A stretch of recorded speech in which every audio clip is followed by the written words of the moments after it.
Remember that play in the middle? We're going to make it disappear. Now these are the parts you're going to need. Okay, so now it's just that pin at the front which is holding it in. Right, let's rebuild this arm then. And then we can put it all back together. I don't know if you can tell, but that is a lot better. Hello. In today's video, we're going to be rebuilding a stock shifter in an old 3 Series. This car's 20 years old. The gear shifter has seen better days. You don't really know what's going on. It's pretty terrible. And I don't like it when it's pretty terrible because I am an ultimate driver. That's why I have an ultimate driving machine. So in today's video, we're going to fix that. We're going to rebuild the shifter.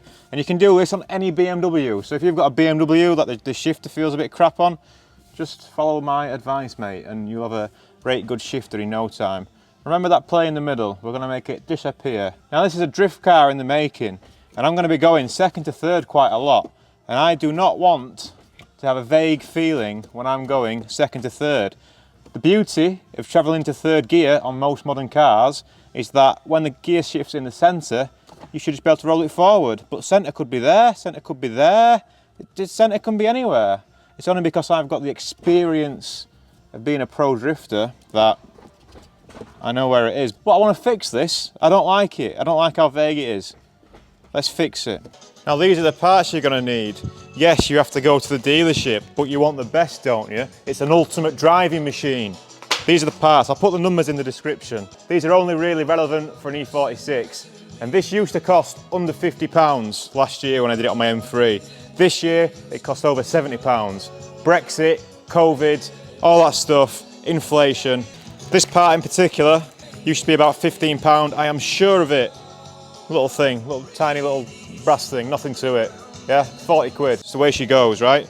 This part is optional. In case it doesn't go so well, bring a razor blade. Everything else, I'm going to show you how to fit it all. Little plastic parts, rubber bush, more rubbery stuff. What I'm going to do first is lift the car up and show you why your shifts aren't so precise anymore, mate. You've got a bit baggy in your old age, you're throwing your car into gears, but it just don't feel good. Let's make it feel good. All right, let's get under the car. I've done you a massive favour here, chaps, a massive favour. I've took the prop shaft off and I've cut the exhaust off, just to give you a better view of what goes down, right? So if you've got a BMW which has an exhaust and a prop shaft, then you're going to have to want to get that out of the way first. But you don't need to take it out of the way, right? You don't need to get this out of the way. You can, if you've got tiny little hands, you can actually do this without removing the exhaust or the prop shaft. So, you know, there's always that. So you see these cable ties? Someone has attempted a fix before on here, but this is not how we fix it, right? This is not, I mean, that cable tie is pure blowing in the wind, right? I mean, that one is now too. There's a bush at the rear, that little rusted part you can see. There's a plastic ball in here which wears. There's a part in here which wears, and there's a part at the front which wears. Now, can you see how much I can wiggle that joint? The rod joint, yeah? So look at the amount of play just in that. The car's in neutral now. Obviously a little bit down here, it'll be a big bit up top. Right, your first task, chaps, is to get this clip off, yeah? You might be able to do it from top, I don't know. But I'm gonna bang it off from here. Bang, it's off, yeah?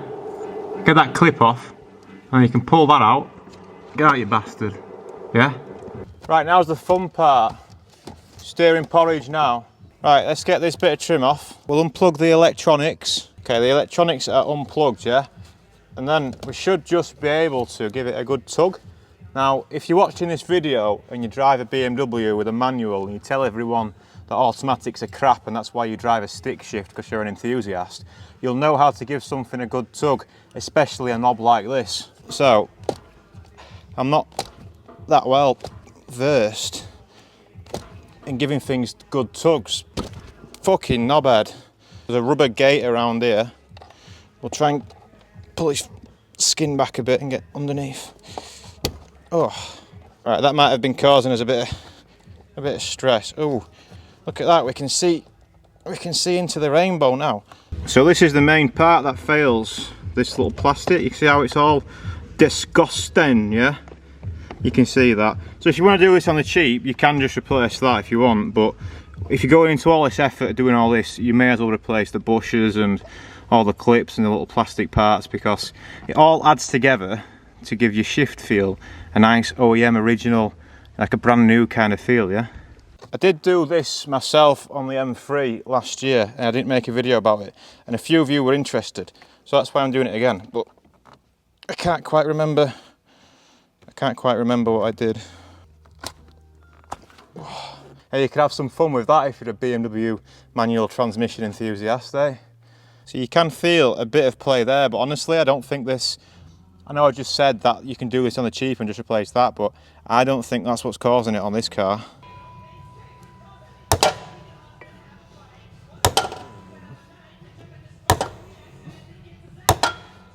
Right, I can't seem to separate the ball from the socket for some reason. So we're just going to take it off kind of in situ, right? Which means that we have to get to some clips that are right at the front. Yeah, there you go. So there's a clip on this one, which you can see nice and easy. But this alloy one here, this has a real funky clip on it. Okay, this clip increases the difficulty of the job up to like a B-Tech level, let's say. I had to drop the transmission slightly, so you can see there's like an inch gap, probably more like an inch and a half, maybe 2 inch even. And that's because that clip that I was trying to show you, so that clip that I showed you, it needs to be rotated upwards, right? You can see it here, and then when it's rotated upwards, you can get the pin out. It's a pin that holds it in. I mean, it's not just exactly falling out, it wants some force, but you have to rotate it. The pin's flat, yeah, and you have to rotate it up, but you haven't got enough room here to do it. So your only options are to drop the transmission slightly. So I'm just gonna get a screwdriver now and try and pry that out, and then we'll pry this out. That should just pry out nice and easily, this back bush. And this bush is just kind of like held in with faith. Just like it pries out, look. Got some slots in there. You can see the slot on the side. Okay, so now it's just that pin at the front which is holding it in. Right, if you thought that was difficult, now we've got to remove this lad here, just above the flex disc, yeah? I'm really tempted to leave it, but I've already bought this part and it was the most expensive part of them all. So we're going to change it. BMW have revised this part, they've made it better. The one we're installing is the revised part. How do you get it out? Well, there's a pin that goes through it vertically, right? You can't quite see. This is for the steel rod, yeah? The rod goes in and, you know, it does the shiftings, but there's a pin that goes through this to hold it on. Now, you have to try and find some way of getting that pin out. And as of yet, I'm not sure, but I'll come back to you. Right, so I removed the flex disc. I didn't want to remove the flex disc, but yeah, the flex disc's been removed. You can see the badge now, yeah? You can see the problem. All right, there we go then. So the good news is, once you get this circlip off, the pin itself is nice and free. Comes out of that bore there. I was going to say the job before this was the hardest job, but this was definitely the most fiddly. But let's get some new parts and put it all back together. Yeah, boy. Right, let's rebuild this arm then. This is the alloy arm, this goes on top. We've got a new bush for here on this side. Now, when I've been looking around this and having a look at the parts, I think it's this which is the most worn out of everything, but we'll soon find out.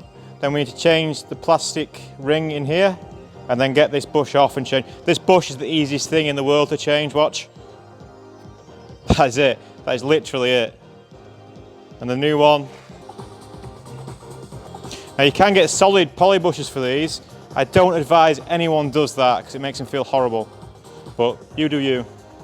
Right, this thing, I'm pretty sure it just taps out. I couldn't do it whilst it was in the car, but let's try it.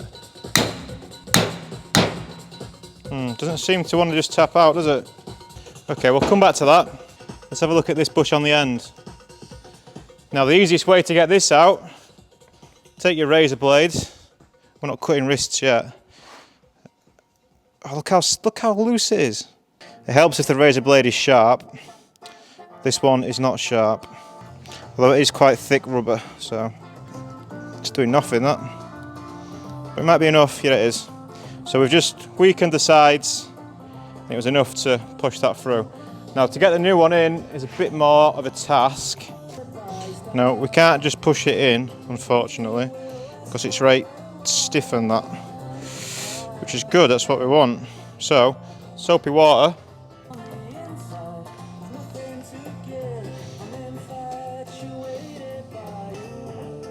There we go.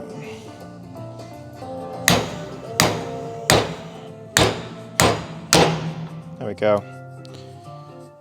Ball is good. We'll give it a little clean, shall we? Now I've just wiped grease all over it. I know what you're thinking, Dan, you should be changing that to a 330D one, so it's a short shifter. No! No, I'm not doing that shit. So then obviously we need to remove the clip itself from the housing. Hopefully that's just going to be a nice easy tap job. Old versus new. Now do you reckon it's easier to put the ball in the socket first? Or do you reckon it's easier to put the socket in here first? Definitely put the ball in the cap first, chaps. Scooby-Dooby-Doo. Right, that's one side done. Let's do the other rod. Right, we don't have to do too much on this side. The new part, I'll show you. There's the clip. There's the old part. So what's the main differences? Well, this one has integrated washers, so we don't need plastic washers. And what actually fails on this then? Well, if we look in the arse end, can you see how this one's got this little foam pad? Well, look at the state of the foam pad on the old one in my right hand, yeah? Knackered. It's also a slightly different design. I don't understand what the circlip's doing. Maybe they've just given us a new circlip to move on once we've put the pin in. I think that must be the design, right? So the foam's there to make a nice connection when you're changing gear in the car. Yeah, there's really nothing to this. This is the rod. We're just going to put that in place. We'll give it a quick clean, but we're just going to put that on there. We've got new clips as well. Some new clips to put on the back. And then obviously this side goes through the other rod anyway. So the first thing I'm going to do is put this new little bastard, the £40 bastard. I'll put that on, put its clip in, and then we'll use this circlip here to bung it across. I'll get this on the car, I'll show you how it all looks when it's all back together, and we'll see how the car shifts. Okay, this rod's back on now, new washer at the back, new clip at the front, this is all new. So yeah, £40 well spent on that little bastard. Let's get the top rod in now with that dodgy clip, and then we can put it all back together. Right, we're done under here, chaps. New washers, new clips, new bushings, new rod joint. We've got the new bush also at the top of this alloy arm. So initial impressions, looking spot on, Donny, but we'll go up top, we'll put the shift knob back on, and we'll see if this has all been worth the effort, because it's been quite a bit of effort, especially, you know, cutting the exhaust off just to show you how to do this. And yeah, the flex disc, take the flex disc off or you're just not going to get that pin out, I'm afraid. But yeah, let's get up top, let's get in it, let's see how it looks, let's see how it feels. Ultimate driving shifting machine. Okay, we do obviously first need to put the flashlight back on, and I don't quite remember how it goes. Does it go that way? I can't remember if that should be out like that. That kind of looks inside out now. I'm so confused at which way this goes. I mean, it could be that way. This is quite difficult to get back in right. If we'd have done this before we put the shifter in, we wouldn't have had such a bad time. Oh, it's really tight. I can't get my finger in. I need to get my finger in behind it. I can't get it in. Okay, it's pretty much in there now. So, shifter. Good opportunity to fit a nice shifter if you're that way inclined. I fitted an F10 M5 one on the E46 when I did it, from Canada. Look at that. Already I am deadly impressed. Okay, are you ready to test? What's that then? That is, hang on, maybe 3 mil? 3 mil is what you want, right? How do the gears feel? I don't know if you can tell, but that is a lot better. Remember that play in the middle? We're going to make it disappear. If that's not a lot tighter, I don't know what is. The third gear test, yeah? Look at that, it's always going to go into third gear now, that's what we want. Going from second, I'm just pressing it up, yeah? Coming from second, I'm just going straight up. So when I'm doing my driftings, I can go straight down to second, I can go straight up to third. That is exactly what I wanted. Oh, fifth is like, it just wasn't there at all before. There's no feeling whatsoever from fifth, and now fifth is there. Of course, I can still get into reverse. BMWs, historically, sometimes a bit difficult to get into reverse, aren't they? Not anymore. So if you want to do this yourself, I'll put the parts in the description. You've seen loosely how to do it. Yeah, it's going to help if you're on the ramp, but I did it on my M3 on the floor, so if I can do it on the floor, then you can do it on the floor, surely. Well, there we go then, a successful video. If you're new to the channel and you've just joined to watch because you've got a sloppy cock shifter and you want to make it nice and erect, no blue pills required, yeah? We did that just with parts from BMW, which, you know, is a bit of a shaft in itself, but it's made the difference. The shifter feels just like it should now, nice and precise. BMW shifters are not nice, they're precise, yeah? And the only way they're going to continue being precise when they're 20 years old, such as that car, is if you replace little parts like this, yeah? Putting an aftermarket shifter in is not going to solve the problems of the bushes at the front and that rod joint that we saw. Just changing the shifter and putting a short shifter in you're not going to fix the problems. You need to do all of that pretty much. Maybe not all of that, you could probably maybe get away with some of the little bits, but the part with the most wear that I could see out of all of that was the front of the alloy arm that goes into the gearbox to do the side-to-side movement. That was the most worn, the front bush of that for me. But yeah, if it's your first video, chaps, and you're interested, you've made it this long, this is mostly what I do. That thing's all right, that's a project, a drift project. Should be drifting it in a couple of weeks, looking forward to that. Wanted those precise shifts for drifting, and the last time I did this, I didn't make a video on it, on this car, and a few people asked me to elaborate a bit more, and I thought, you know what, if I do it again, I'll make a video, so that's been this video. So if you've enjoyed watching, thanks to my Patreon supporters. Hope you have fun doing that on your car. Let me know if you've got any questions about the job.